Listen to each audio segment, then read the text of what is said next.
আসসালামু আলাইকুম ওয়া রাহমাতুল্লাহ। আলহামদুলিল্লাহ ওয়াহদা ওয়াসসালাতু ওয়াসসালামু আলা মান লা নাবিয়্যা বা'দা। আউযু বিল্লাহি মিনাশ শাইতানির রাজীম। ওয়াইলুল লিকুল্লি হুমাযাতিল লুমাযা। عن سهل بن سعد رضي الله تعالى عنه قال قال رسول الله صلى الله عليه وسلم من يزمن لي ما بين لحييه وما بين رجليه أزمن له الجنة رواه البخاري ومسلم। সম্মানিত উপস্থিতি, প্রশংসা আল্লাহর জন্য, শান্তি অবতীর্ণ হোক আল্লাহর রাসূলের উপর সাল্লাল্লাহু আলাইহি ওয়াসাল্লাম। আজকের সংক্ষিপ্ত অল্প সময়ে বক্তব্যের বিষয় হচ্ছে গীবত, পরনিন্দা। গীবত, পরনিন্দা সম্পর্কে এক গুরুত্বপূর্ণ তথ্যবহুল সংক্ষিপ্ত বিবরণের চেষ্টা করব ইনশাআল্লাহুল আজিজ। উল্লিখিত বিষয়ের উপরে বক্তব্য রাখার পূর্বে আপনাদের সাথে আমার দুটি কথা রয়েছে। তার প্রথম কথা হচ্ছে, দয়া করে আপনারা যে যেখানে আছেন আপনাদের নিজের জরুরি কাজ ত্যাগ করে আলোচনা, কথাবার্তা, ক্রয় বিক্রয়, লেনদেন বন্ধ করে সংক্ষিপ্ত আলোচনা শোনার জন্য জোরালো প্রস্তুতি গ্রহণ করুন।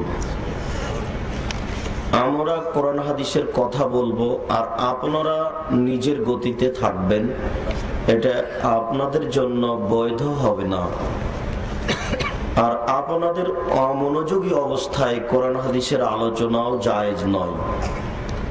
মর্মে আমাদের পক্ষ থেকে আপনাদের উপরে আন্তরিক জোরালো দাবি, মাইকের আওয়াজ যতদূর পর্যন্ত যাচ্ছে সকল দিনী ভাই বোনকে নিজ নিজ কর্ম বন্ধ করে, চলাচল বন্ধ করে, লেনদেন ক্রয় বিক্রয় বন্ধ করে আলোচনা শোনার জন্য জরুরিভাবে প্রস্তুতি গ্রহণ করতে আমরা আন্তরিকভাবে দাবি রাখছি। আপনাদের সাথে পরের কথা, একটু আপনাদের পরিচয়, আপনারা কারা। আপনাদের ব্যাপারে আল্লাহ তাআলা বলেন, ওয়াকালু সামা'না ওয়া আতা'না। শ্রোতা হচ্ছে ওরাই যারা বলে আমরা শুনেছি ও মেনেছি। আসলে আপনাদের শুনে মানতে হবে। আপনারা শুনে যদি না মানেন তাহলে এই শোনাটা আপনাদের জন্য বিপদ হয়ে যাবে। রাসূল সাল্লাল্লাহু আলাইহি ওয়াসাল্লাম বলেন, আল কোরআনু হুজ্জাতুন লাকা ওয়া আলাইকা। কোরআন তোমার পক্ষেও হতে পারে, কোরআন তোমার বিপক্ষেও হতে পারে। শুনে যদি আপনি না মানেন তাহলে শোনাটা আপনার জন্য বিপদ হবে। না শুনে যে আপনি বাঁচবেন এ কথাও নয়। কারণ বিচারের মাঠে মানুষের তো বিচার হবেই, পশু প্রাণীরও বিচার হবে। বিচারের কাঠগড়াতে মানুষের তো বিচার হবেই, পশু প্রাণীরও বিচার হবে। একটা সিংওয়ালা ছাগল যদি একটা অসিংওয়ালা ছাগলকে গুতা মেরে থাকে, তাহলে বিচারের মাঠে আল্লাহ তাআলা অসিংওয়ালা ছাগলকে সিং দিয়ে বলবেন যে তুমি গুতা মেরে পরিশোধ করে নাও। সুবহানাল্লাহ। অতএব আপনি না শুনেই যে বাঁচবেন এ কথাও যে নয়। আল্লাহর নিকটে আপনাকে অপরাধী প্রমাণ করার জন্য চারটি পদ্ধতি রয়েছে, যে চারটি পদ্ধতি তিনি কোরআনে উল্লেখ করেছেন। কোন মানুষকে অপরাধী প্রমাণ না করে আল্লাহ তাআলা জাহান্নামে দিবেন না। মানুষকে অপরাধী প্রমাণ করার এক নম্বর পথ পন্থা, আপনার কর্ম, আপনার পাপ আপনাকে দেখানো হবে। আল্লাহ তাআলা বলেন, মিসকাল যারাতিন খায়রা ইয়ারা মিসকাল যারাতিন শাররা ইয়ারা। আপনি যদি বিন্দু মাত্র সরিষা সমপরিমাণ পাপ করেন, এই পাপ আপনাকে বিচারের মাঠে দেখানো হবে। আপনি দেখেই বুঝে নেবেন, ওহো এ তো সেই পাপ যে পাপ রাতে করেছিলাম, এই তো সেই পাপ যে পাপ সেলিকার সাথে ঘটেছিল, এ তো ওই পাপ যে পাপ ভাবির সাথে ঘটেছিল। অনেক দিন আগে একটা কাগজে কিছু লিখেছিলেন, কাগজটা কোথায় ছিল তা ভুলে গেছেন। হঠাৎ করে একদিন কাগজটা পেয়ে নিয়েছেন, পড়া লাগবে না, কাগজটা দেখেই ধরে নেবেন এতে এই কথা লেখা আছে। পাপ দেখেই বুঝতে পারবেন যে এটা আমারই পাপ। কাজেই নিজের পাপ যখন বুঝে নেবেন, তখন আল্লাহ তাআলা মানুষকে জাহান্নামে দিবেন। মানুষ তখন বলবে না যে আল্লাহ আমার প্রতি অন্যায় করলো। 2, মহান আল্লাহ বলেন ইয়াউমাইযিন তুহাদ্দিসু আখবারাহা, যেখানে পাপ ঘটছে সেই জায়গায় কথা বলবে। আদম থেকে নিয়ে কিয়ামত পর্যন্ত যত মানুষ এসেছে, যত মানুষ আছে, যত মানুষ আসবে, পৃথিবীর সমস্ত নারী পুরুষ যেখানে যে পাপ করছে সেই পাপের কথা, সেই কর্মের কথা মাটি বলে দিবে। Top top top top top top করে মাটি বলবে। সেদিন আপনার অস্বীকার করার কিছু থাকবে না।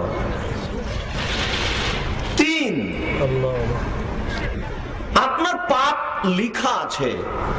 আল্লাহ তাআলা বলেন মা ইয়ালফিজু মিন কাওলিন ইল্লা লাদাইহি রাকীবুন আতীদ, আপনার সব কথা ও কর্ম লেখা হচ্ছে। বিচারের কাঠগড়াতে আপনার হাতে একটা খাতা দেওয়া হবে, খাতা দিয়ে আপনাকে বলা হবে ইকরা কিতাবাক, নিজের কর্ম নিজে পড়ে দেখো।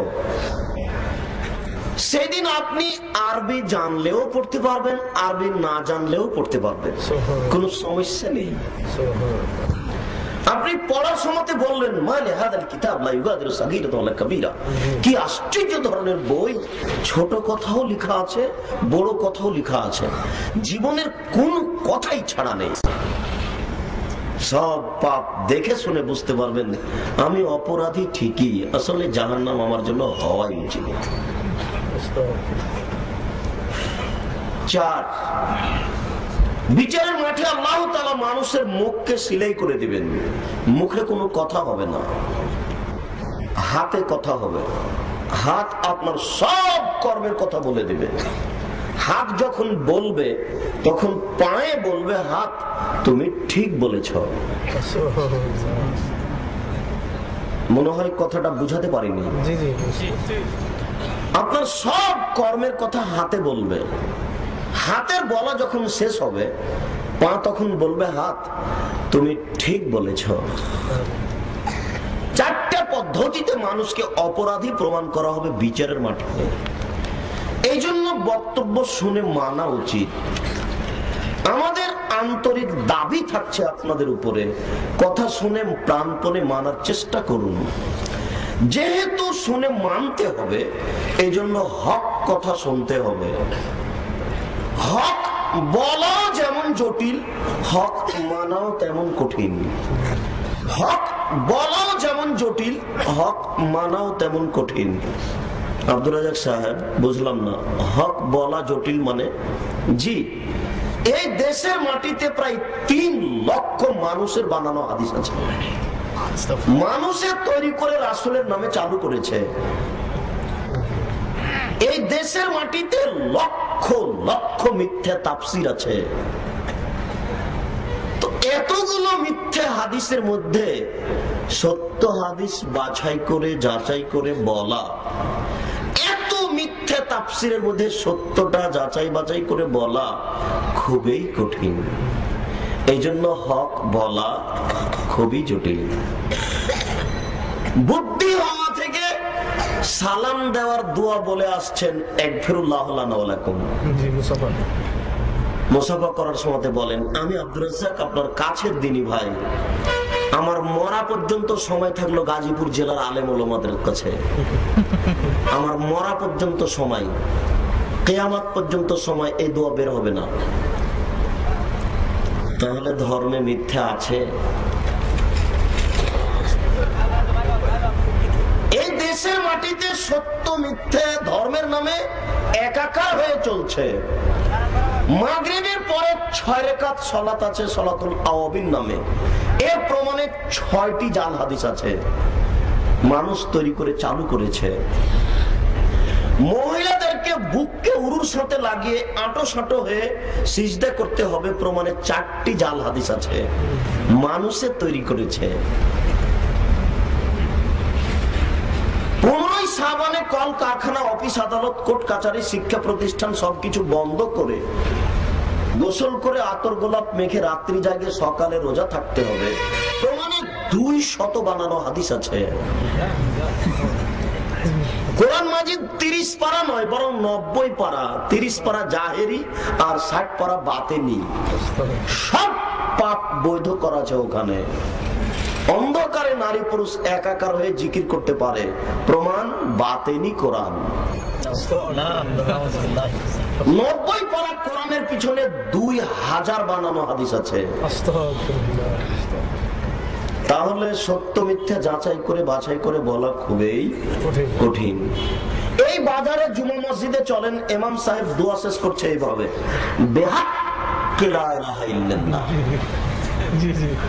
হুজুরকে আপনি মরা পর্যন্ত সময় দেন, যে আমি একটা গাজীপুর জেলার এই এলাকার মণিপুরের গ্রামের স্বাভাবিক মানুষ, ইমাম সাহেব আপনার মরা পর্যন্ত সময় থাকলো, আপনি এই মরা পর্যন্ত সময়ে খুঁজে বের করবেন কোথায় আছে যে দোয়া শেষ করতে হবে বিহাক্কি লা ইলাহা ইল্লাল্লাহ বলে। আল্লাহ যদি বয়স তার বাড়িয়ে 300 বছর করে দেয় হবে না, কিয়ামত পর্যন্ত যদি সময় দেয় তবুও হবে না। তো দোয়া কিভাবে শেষ করতে হয়? আমিন সুম্মা আমিন। আমিন তুমি কবুল করো, সুম্মা আমিন তোমাকে আবারও বলছি তুমি কবুল করো। এটা হলো পদ্ধতি। হুজুর দোয়া শেষ করছে এভাবে, বিরহমাতিকা ইয়া রাহমান রাহিমিন। শুনেননি? এটা হলো হুজুরের বানানো কৌশল। এখানে কোরআন মাজিদের শেষে লেখা আছে, কোরআন তেলাওয়াতের শেষের দোয়া সাদাকাল্লাহুল আযীম। দেখেন সাদাকাল্লাহুল আযীম। এই লেখক যারা লিখছে, আমার নাম আব্দুর রাজ্জাক, আমি মরা পর্যন্ত সময় দিলাম। কোরআন মাজিদ শেষ করলে সাদাকাল্লাহুল আযীম বলা যাবে না, বললেই পাপ হবে, পাপ হতে হবে। কেন? রাসূল বলেছেন যে কোরআন তেলাওয়াত করলে শেষ করলে বলতে হবে সুবহানাকাল্লাহু ওয়া রাব্বানা ওয়া বিহামদিকা আশহাদু আল্লা ইলাহা ইল্লা আনতা আস্তাগফিরুকা ওয়া আতুবু ইলাইক। আর এই বলছে যে বলতে হবে সাদাকাল্লাহুল আযীম। এটা হতে পারে? অসম্ভব। রাসূলকে অপমান করে নেকি অর্জন করা যায় না। মসজিদের মেহরাবের একদিকে লেখা আছে আল্লাহ আর আরেকদিকে লেখা আছে মোহাম্মদ, মানে আল্লাহ মোহাম্মদ, মোহাম্মদই আল্লাহ। এটা লিখলে পাপ হতে হবে, নিশ্চিত হবে, অবধারিত হবে। কি লিখতে হবে? আল্লাহু আকবার। এদিকে আল্লাহ ওইদিকে আকবার লিখতে পারে, লেখা ঠিক নয়, প্রয়োজন নেই। আল্লাহ আকবার চলতে পারে, ইয়া আল্লাহ চলতে পারে, আল্লাহ মোহাম্মদ চলতে পারে না, অসম্ভব, চলতে পারে না, অসম্ভব। সত্যের মধ্যে মিথ্যা ধর্ম আছে, এটা আপনাকে দেখাতে যাচ্ছিলাম। কোথায় সাদ্দাদের কাহিনী? সাদ্দাদ নাকি জান্নাত তৈরি করেছিল। দেখি কোন মায়ের বেটা প্রমাণ দিতে পারে সাদ্দাদের কাহিনী কোথায় আছে, কোন সূরাতে আছে। বগুড়ার বৈজ্ঞানিক নুরুল হুদা বিজ্ঞান না কোরআন বইয়ে লিখেছে সাদ্দাদের কাহিনী, একেবারে ডাহা মিথ্যা কথা। কোথায় সাদ্দাদের কাহিনী? জান্নাত কোথায় তৈরি করেছিল, কোন সূরায় আছে, কোন আয়াতে আছে? একেবারে মিথ্যা কথা।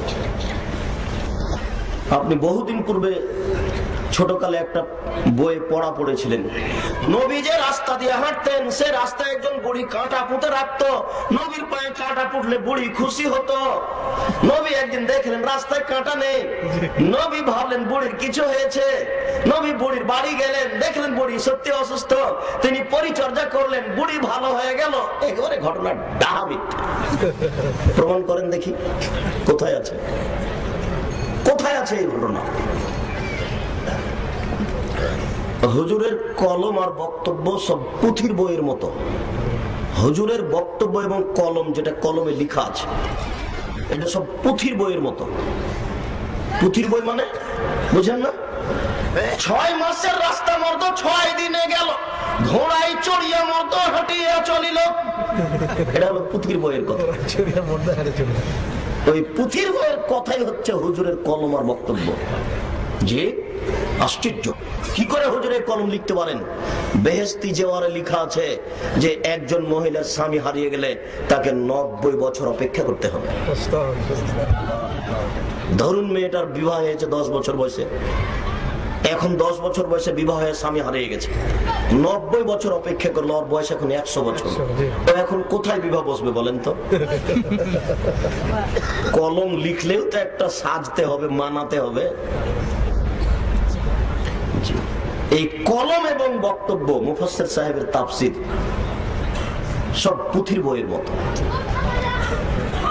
সম্মানিত দ্বীনী ভাই বোন, বলছিলাম হক বলাও যেমন জটিল, হক মানাও তেমন কঠিন। আজকে বলবো যে বিরহমাতিকা ইয়া আরহামার রাহিমিন চলবে না, বিহাক্কে লা ইলাহা ইল্লাল্লাহ চলবে না। তখন আপনি বলবেন কেমন হলো তাহলে, এটা কি করা যাবে? আজ থেকে একফিরুল্লাহু লানা ওয়া লাকুম চলবে না। কবরস্থানে গিয়ে আসসালামু আলাইকুম ইয়া আহলাল কুবুরে একফিরুল্লাহু লানা ওয়া লাকুম ওয়া আনতুম সালাফুন ওয়া নাহনু বিল আসরে, এই দোয়া চলবে না। ক্ষমা চাওয়ার জন্য আস্তাগফিরুল্লাহ রব্বি মিন কুল্লি যামবি ওয়া আতুবু ইলাইহি, এই দোয়া চলবে না। তো এগুলো যখন বলতে শুরু করব তখন আপনি বলবেন কেমন হলো কথা, তাহলে তো মানা যায় না। হক বলাও যেমন জটিল, হক মানাও তেমন কঠিন। যেহেতু বক্তব্য শুনে মানতে হবে, কাজে হক কথা শুনতে হবে। সম্মানিত উপস্থিতি, হক কথা শোনার জন্য আর মানার জন্য আপনাদের উপরে আমাদের পক্ষ থেকে আন্তরিকভাবে অনুরোধ ও দাবি থাকছে।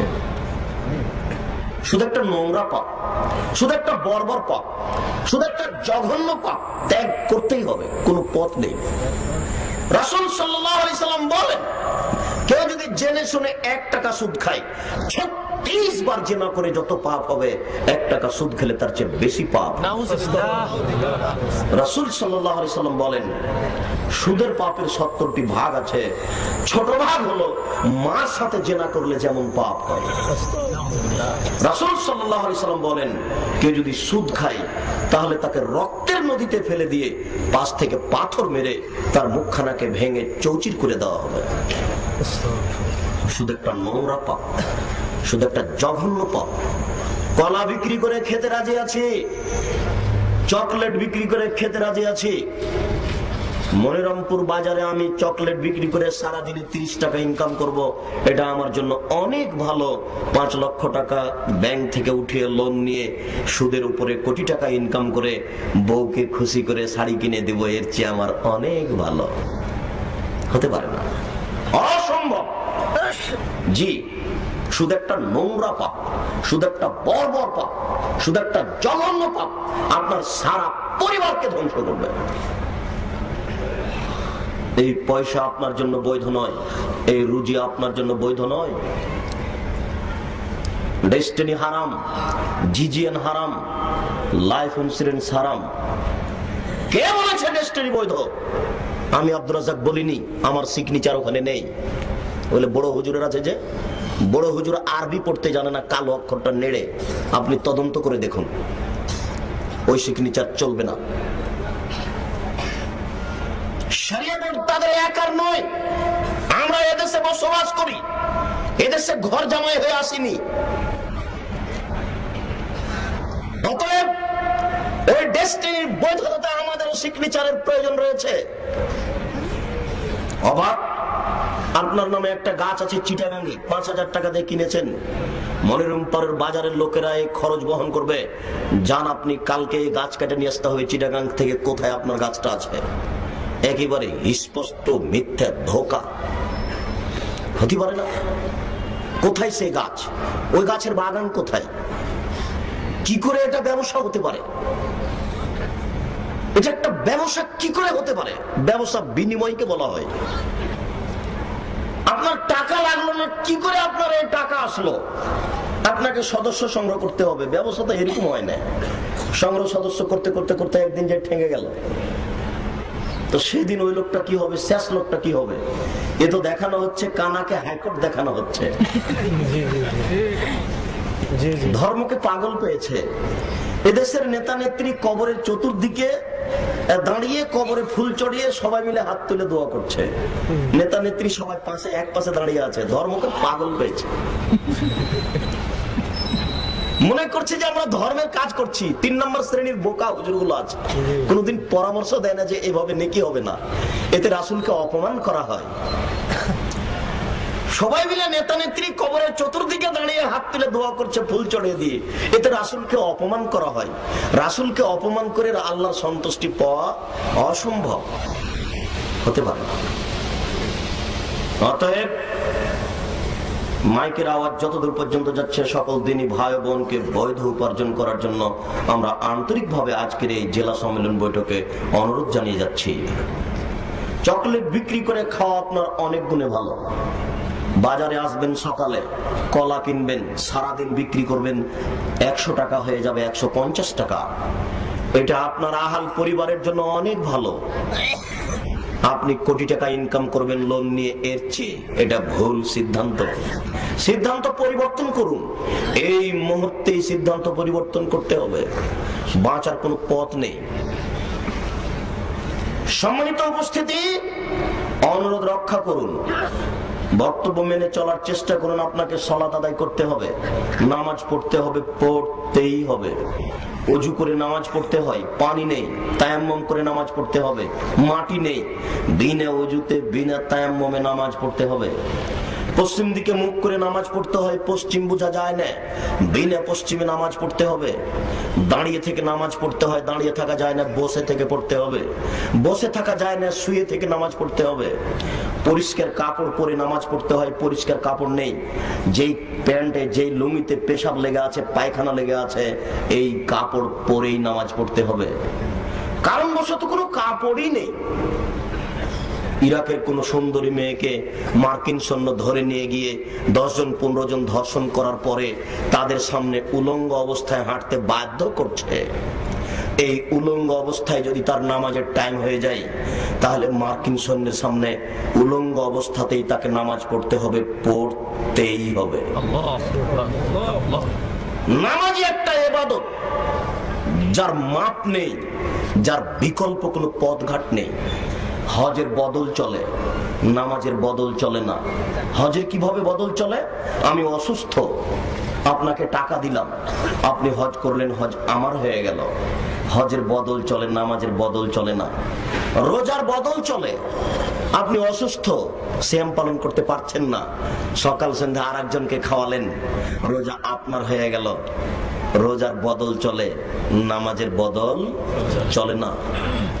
নামাজই একটা ইবাদত যেটা ছেড়ে দিলে মানুষ কাফের হয়ে যায়। এই শব্দটা রোজা ছেড়ে দিলে কাফের হবে, এই কথা নবী বলেননি। হজ ছেড়ে দিলে মানুষ কাফের হবে, এই কথা নবী বলেননি। যাকাত না দিলে অলসতা করে লোকটা কাফের হয়ে যাবে, এই কথা নবী বলেননি। তাই বহুদিন পূর্বে ইমাম আহমদ ইবনে হাম্বল রাহিমাহুল্লাহ বলেছেন, কেউ যদি অলসতা করে 1 ওয়াক্ত নামাজ ছেড়ে দেয়, তাহলে তাকে কুরবানি করতে হবে। বহুদিন পূর্বে ইমাম আবু হানিফা রাহিমাহুল্লাহ বলেছেন, অলসতা করে কেউ যদি 1 ওয়াক্ত নামাজ ছেড়ে দেয়, তাহলে তাকে জেলখানায় বন্দী করতে হবে, বাইরে থাকার সে সুযোগ রাখে না। আজও আরবি বিদ্বানগণ বলছেন, এখন উপস্থিত বলছেন যে স্বামী নামাজ পড়ে, স্ত্রী পড়ে না, তাহলে বিবাহ কেটে গেছে, বিবাহ নেই। স্ত্রী নামাজ পড়ে, স্বামী পড়ে না, তাহলে বিবাহ ছিন্ন হয়ে গেছে। চেয়ারম্যান লাগবে না, মেম্বার লাগবে না, কোর্ট কাচারি লাগবে না, খাতা কলম লাগবে না, এমনিতেই গেছে। নামাজ এমন একটা ইবাদত, পড়তেই হবে। 10 বছরের ছেলে নামাজ না পড়ে আপনার বাড়িতে থাকতে পারে না, অসম্ভব, এটা একেবারে অসম্ভব। 10 বছরের মেয়ে আপনার বাড়িতে নামাজ না পড়ে থাকতে পারে না। আপনি আবার মুসলমান, এটা দুইটা এক হতে পারে না। ভুল বুঝিয়েন না, কথা শুনে মানার চেষ্টা করুন, উপেক্ষা করে লাভ হবে না। আপনি কথা মূল্যায়ন করার চেষ্টা করুন, উপেক্ষা করে লাভের কোনো পথ ঘাট নেই। মাইকের আওয়াজ যতদূর পর্যন্ত যাচ্ছে সকল দিনই ভাই বোনকে অনুরোধ করে যাচ্ছি, আপনি নামাজ পড়ুন, আপনি পড়তে বাধ্য। আর আপনি বাপ আর আপনার স্ত্রী মা, দুইজনকে বলে গেলাম, এই পাপের জবাব আপনার স্ত্রীকে দিতে হবে, এই পাপের জবাব আপনাকে দিতে হবে। 1 পাপ 3 ভাগে বিভক্ত। বুঝাতে পারলাম না। এক পাপ 3 ভাগে বিভক্ত। এই পাপের জবাব 10,000 মানুষকে দিতে হবে। এই পাপের জবাব আপনার স্ত্রীকে দিতে হবে। এই পাপের জবাব আপনাকে দিতে হবে। ওই মহিলা আমার বউ নয়, ওটা আপনার বউ। জবাব আপনি দিন, প্রস্তুত থাকুন। শ্বাস বন্ধ হলেই জবাব দিতে হবে। হাত থেকে ঢেল ছুটে গেলে যেমন ঢেল ধরা যায় না, শ্বাস বন্ধ হয়ে গেলে পাপকে ঠেকানো যাবে না। আপনি শ্বাস বন্ধ হওয়ার পূর্বে পাপ ঠেকানোর চেষ্টা করুন। আমি রাজশাহী চাঁপাইনবাবগঞ্জের মানুষ। আমাদের এলাকায় একটা কথা আছে, পাপ কারো বাপ নয়। পাপ আপনাকে রক্ষা করবে না, পাপ আপনাকে অপমান করবেই। অতএব আপনি শ্বাস বন্ধ হওয়ার পূর্বে পাপ ঠেকানোর চেষ্টা করুন। ভুল বুঝিয়েন না। আপনার স্ত্রী আপনার বাড়িতে এসে মরা পর্যন্ত যা পাপ করবে সমস্ত পাপের জবাব আপনাকে দিতে হবে। স্ত্রী আপনার। স্ত্রীর উপরে ভালোবাসা রেখে মোবাইল কিনে দিয়েছেন। মোবাইল কিনে দিতে নিষেধ করিনি, তবে আপনার অগোচরে আপনার স্ত্রী প্রেমের গল্প করে অন্যের সাথে। এই পাপের জবাব আমাকে দিতে হবে না, আপনাকে দিতে হবে। আপনি প্রস্তুত থাকুন। আমি ওই টিভি কিনে দিনি যে টিভিতে ল্যাংটা মেয়ে নাচে, ওইটা আপনি কিনে দিয়েছেন। ওতে যা পাপ হবে সেই পাপের জবাব আপনাকে দিতে হবে। এই দোকানটা আপনি চালাচ্ছেন, এই দোকানে একটা টিভি রেখেছেন। আপনাকে বলে যাচ্ছি, যেদিন থেকে আপনি টিভি দোকানে তুলেছেন সেদিন থেকে যা উপার্জন হচ্ছে সবই হারাম। ওটা হলো মাধ্যম। এতে যা পাপ হচ্ছে সেই পাপ আপনার ঘাড়ে আসবে। আপনি যদি মারা যান আর এই টিভি যদি দোকানে থেকে যায়, বাড়িতে থেকে যায়, যত নারী পুরুষ এখানে ল্যাংটা মেয়েকে দেখে পাপ করবে, এতে যত পাপ হবে সমস্ত পাপ নাম পর কবরে যাবে। এর নাম সাদকা জারিয়া পাপ। অবশ্যই যাবে। আপনাদের সবার জানা আছে যে পৃথিবীতে যত মানুষকে অন্যায়ভাবে হত্যা করা হবে সমস্ত পাপের সমপরিমাণ পাপ কাবিলের হবে। কেন? কাবিলই সর্বপ্রথম হত্যা প্রথা চালু করেছে। আপনাদের সবার জানা আছে যে পৃথিবীতে যত মানুষকে অন্যায়ভাবে হত্যা করা হবে এতে যত পাপ হবে সমস্ত পাপের সমপরিমাণ পাপ কাবিলের হবে। কেন? কাবিলই সর্বপ্রথম হত্যা প্রথা চালু করেছে। আপনি দোকানে আপনি টিভি তুলেছেন, প্রস্তুত আপনি থাকুন, আমাকে থাকতে হবে না। আমি রাখিনি, রাখবো না। আপনি প্রস্তুত থাকুন ইনশাআল্লাহ। আপনাকে বলতে চাচ্ছি, আমি আব্দুর রাজ্জাক আপনার দিনী ভাই বলে গেলাম, যেদিন থেকে আপনি ব্যবসার লক্ষ্যে দোকানে টিভি তুলেছেন সেদিন থেকে যত পয়সা উপার্জন হয়েছে সবই হারাম। দেখি কোন মায়ের বেটা ফতো এইভাবে উল্টে ধরতে পারে। আমার মরা পর্যন্ত সময় থাকলো, বৈধতার কোনো পথ নেই, অসম্ভব। আল্লাহর নবী বলেছেন, বসে তাতে দুনিয়া পৃথিবী তোমাদের সামনে এইভাবে তুলে ধরা হয়েছে। কত টাকা পৃথিবীতে তোমরা উপার্জন করবে আর খাবে। আমি এটাই ভয় করছি যে পৃথিবী উপার্জন করতে গিয়ে তোমরা ভুল পথে চলে যাবে। পৃথিবী তোমাকে বড় ধরনের ধ্বংসের মধ্যে ফেলে দিবে। পৃথিবীর দিকে তাকিয়ে দেখলে শুধু দেখা যাবে টাকা আর টাকা, পয়সা আর পয়সা। সেদিন মানুষ বৈধ আর অবৈধ বিবেচনা করবে না। আজকে যেটা আপনি দেখতে পাচ্ছেন, বলছিলাম মহান আল্লাহ বলেন, ওয়াইলুল লিকুল্লি হুমাযাতিল লুমাযা, ধ্বংস সুনিশ্চিত ওইসব মানুষের জন্য যারা সামনে ও পশ্চাতে নিন্দা করে, যারা গীবাত করে, তাদের জন্য ধ্বংস সুনিশ্চিত। তাদের জন্য ওয়াইল নামক জাহান্নাম আছে। আল্লাহ তাআলা বলেন, ইয়া আইয়ুহাল্লাযীনা আমানু ইজতানিবু কাসীরাম মিনাজ যান্নি, হে বিশ্বাসী মানুষ, তোমরা মানুষের প্রতি অহেতুক ধারণা করো না। অনেক ধারণায় পাপ হয়। ইয়াকুমুজ যান্না ফাইন্নাজ যান্না আকযাবুল হাদিস, ধারণা থেকে বেঁচে থাকো, ধারণাই সবচেয়ে বড় পাপ। মনে রাখবেন, পৃথিবীতে সবচেয়ে বড় পাপ 3টি। 1 নম্বর বড় পাপ হচ্ছে শিরক করা। 2 নম্বর বড় পাপ হচ্ছে পিতামাতার অবাধ্য চলা। 3 নম্বর বড় পাপ হচ্ছে মিথ্যা কথা বলা। আর ধারণাই হচ্ছে সবচেয়ে বড় মিথ্যে। তাহলে ধারণা করা হচ্ছে বড় মিথ্যে, এটা মহাপাপ। শুনুন, মহান আল্লাহ বলেন, ওয়ালা তাজাসসু, তোমরা মানুষের দোষ ত্রুটি উদ্ঘাটন করো না। রাসূল সাল্লাল্লাহু আলাইহি সাল্লাম বলেন, ওয়ালা তাহাসসু ওয়ালা তাজাসসু, তোমরা মানুষের গোপন কথা কান লাগিয়ে শুনিও না। কারো গোপন কথা কান লাগিয়ে শোনা মহা পাপ, কাবিরা গুনাহ। যারা কান লাগিয়ে কারো গোপন কথা শুনে, কিয়ামতের মাঠে আল্লাহ তার কানে গরম সীসা ঢেলে দিবেন। সীসাকে জাহান্নামের আগুনে গরম করে তার কানে ঢেলে দেওয়া হবে। প্রয়োজন নেই, ও কি বলছে তা বলুক, আমি কান লাগিয়ে সে কথা শুনবো না। গোপন কথা উদ্ঘাটন করা হারাম, মানুষের দোষ ত্রুটি বলে বেড়া হারাম। কি দিয়ে আপনাকে আমি বুঝাই? আল্লাহ রাসূল দোষ ত্রুটি ঢেকে রাখার চেষ্টা করতেন। দেখি একটা হাদিসের অনুবাদ আপনাকে শোনাই, দেখি আপনি কতটুকু বুঝেন আর আমি কতটুকু বুঝাতে পারি। আল্লাহ রাসূল কিভাবে দোষ ত্রুটি ঢেকে রাখার চেষ্টা করতেন দেখেন তো। যা মাইজ ইবনে মালিকের নবী সাল্লাল্লাহু আলাইহি সাল্লাম ওয়াকালা তাহিরনি ইয়া রাসূলুল্লাহ। মাইজ ইবনে মালিক একটা লোক রাসূলের কাছে এসে বলছেন, আল্লাহর নবী আপনি আমাকে পবিত্র করুন। আল্লাহ রাসূল বলছেন, ইরজে, বাড়ি ফিরে যাও, আস্তাগফিরুল্লাহ, আল্লাহর নিকটে ক্ষমা চাও, ওয়াতুব ইলাইহি, তুমি তওবা করো, তোমার পাপ ক্ষমা হয়ে যাবে। লোকটা চলে গেল।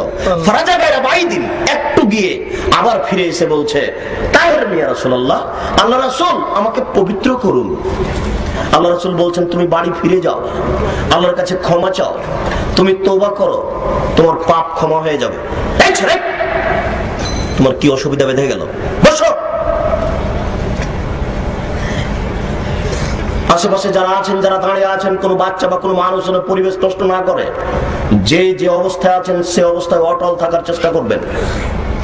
আপনার গতিতে যেন কথার গতির দুর্বলতা না আসে। অযথা আপনি আরেকজনের সামনে দিয়ে হেঁটে চলে গেলেন, তখন সে আমার কথাটা ধরতে পারলো না। আপনি তার সামনে দিয়ে হাঁটলেন কেন? কি আপনার বেঁধে গেল? এখন কি আপনাকে হাইকোর্টে যেতে হচ্ছে? পিড়াপিড়ি বেঁধে গেছে? আমি আল্লাহ রাসূলের কথা বলছি আর আপনি অযথা হেঁটে চলে যাচ্ছেন, মানে এই সুযোগ আপনার নেই। অনধিকার চর্চা করেন না, ঠিক হবে না। আপনার জরুরি কোনো ব্যস্ততা নেই, আপনি কিছু সময়ের জন্য দয়া করে দোকান বন্ধ করুন, অথবা লেনদেন বন্ধ করে আপনি কথাকে মূল্যায়ন করুন। আমি কোনো ব্যক্তিগত কথা বলিনি।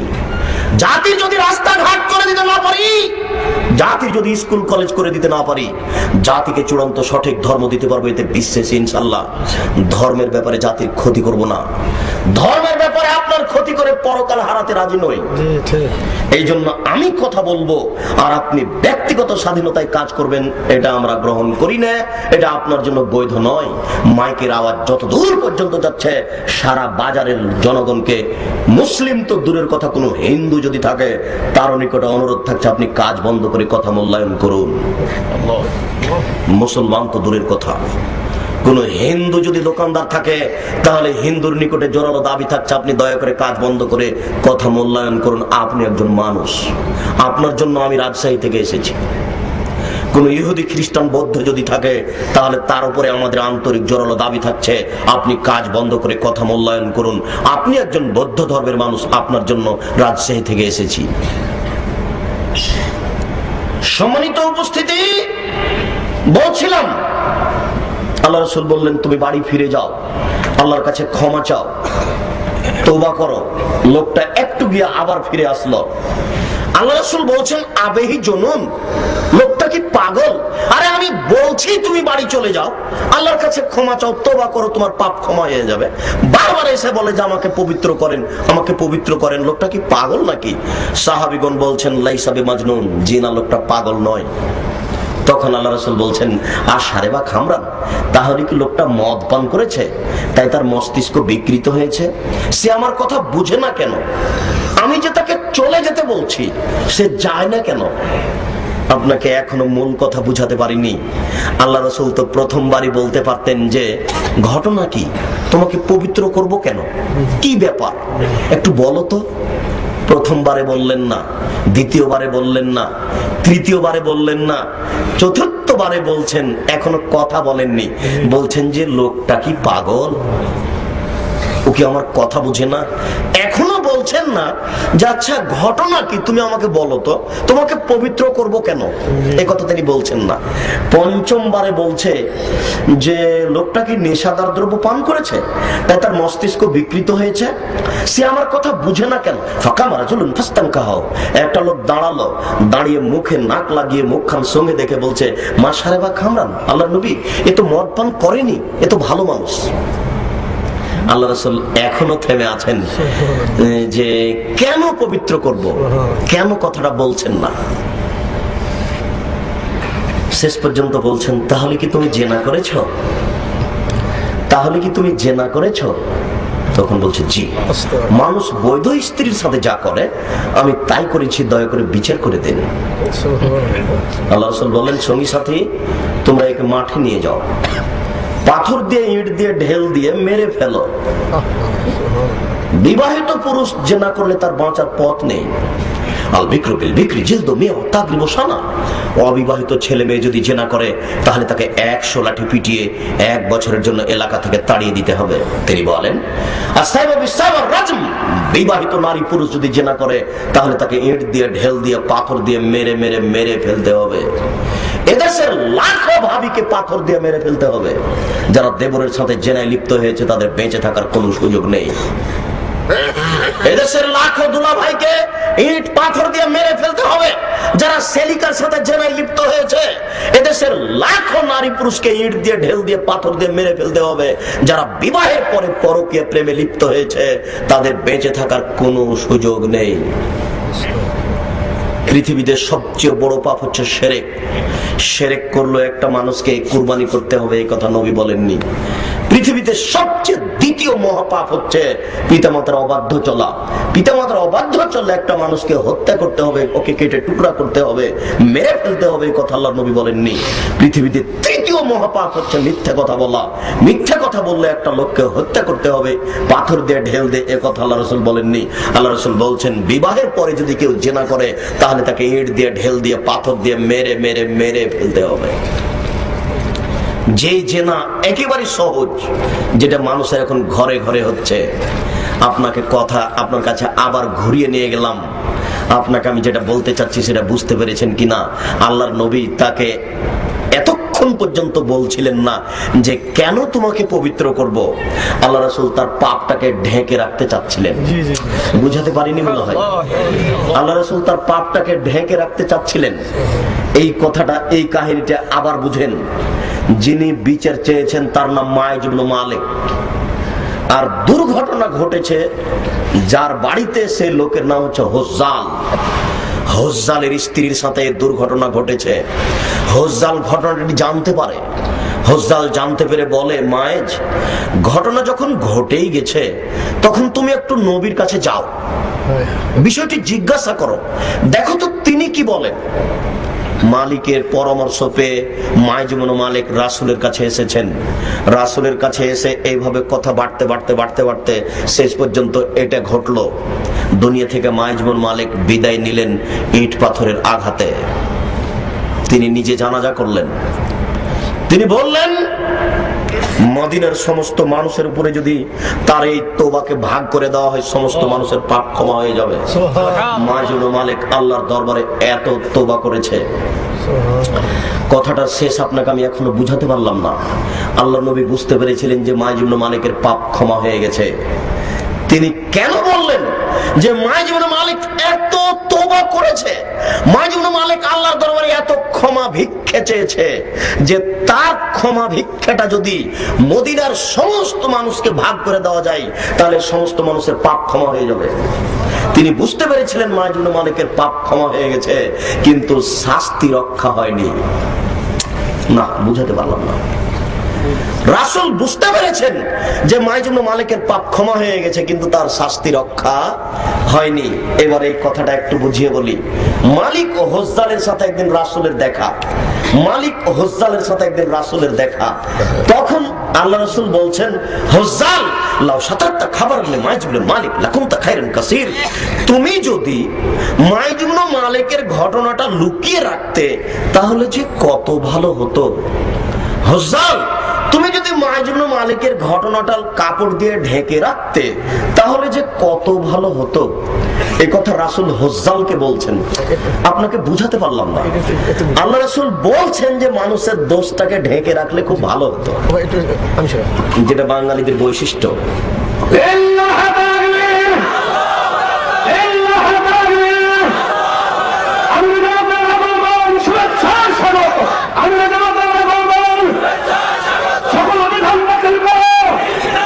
সকল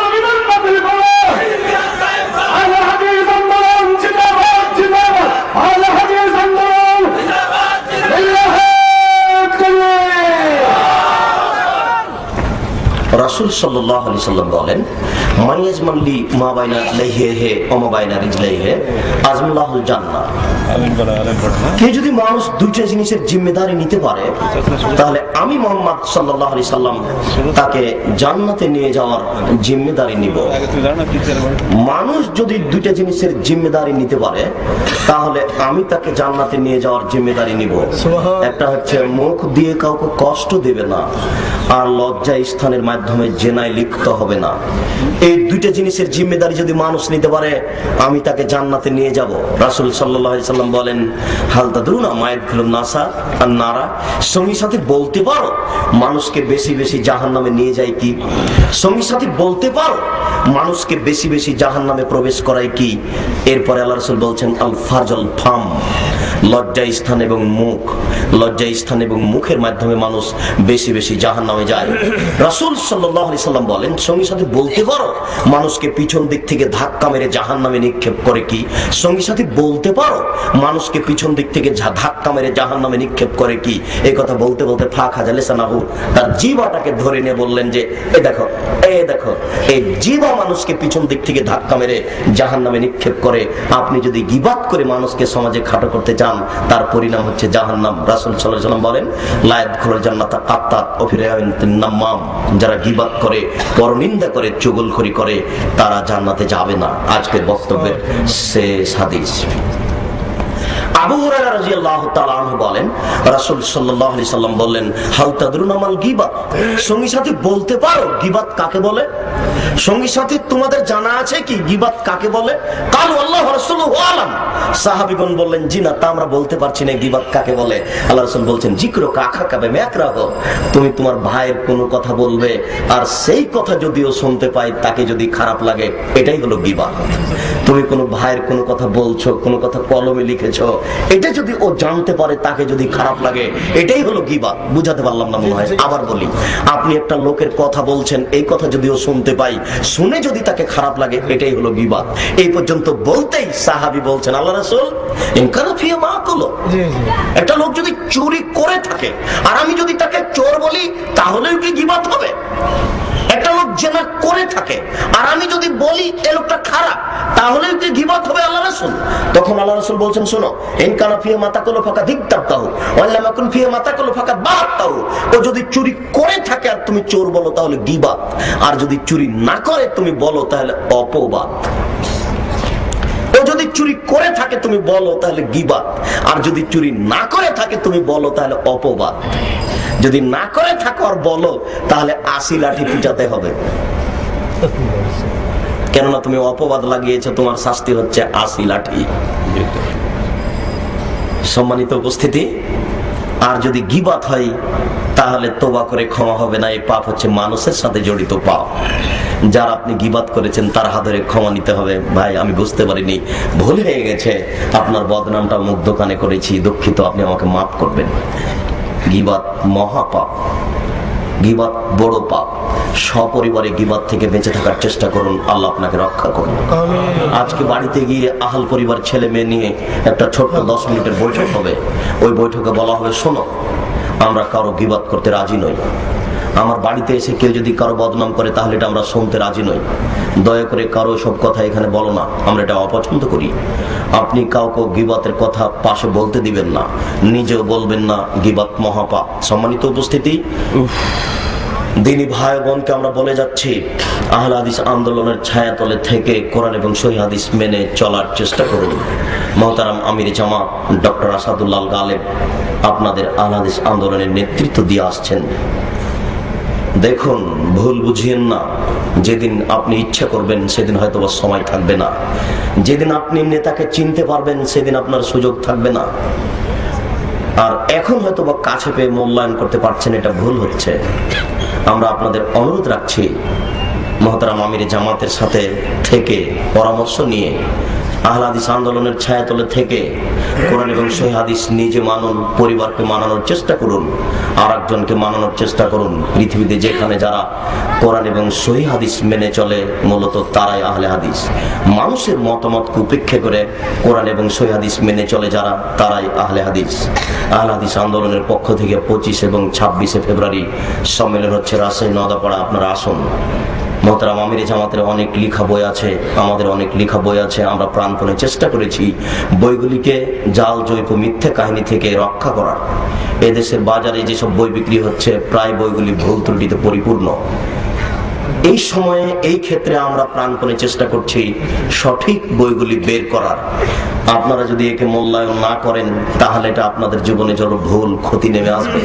আমাদের পক্ষ থেকে অনুরোধ থাকছে আপনারা একটু বইগুলি সংগ্রহ করে পড়ে দেখুন। আহলে হাদিস আন্দোলনের ছায়াতলে থেকে কোরআন এবং সহিহ হাদিস মেনে চলার চেষ্টা করুন। আল্লাহ আপনাদের তৌফিক দান করুক। আল্লাহুম্মা আমিন। প্রতিপালক তুমি বড় দয়াবান, তুমি বড় রহমান, তোমার অনেক দয়া। আমাদের ভুল হতে পারে, ভুল হয় স্বাভাবিক। যারা মারা গেছে তুমি তাদের কবরের শাস্তি মাফ করো। আল্লাহুম্মা আমিন। আমরা যারা অসুস্থ বাড়িতে হাসপাতালে আছি তুমি তাদের আরোগ্য দান করো। আমরা যারা বেঁচে আছি তুমি তাদেরকে তোমার রাসূলের পদ্ধতি অনুযায়ী চলার তৌফিক দান করো।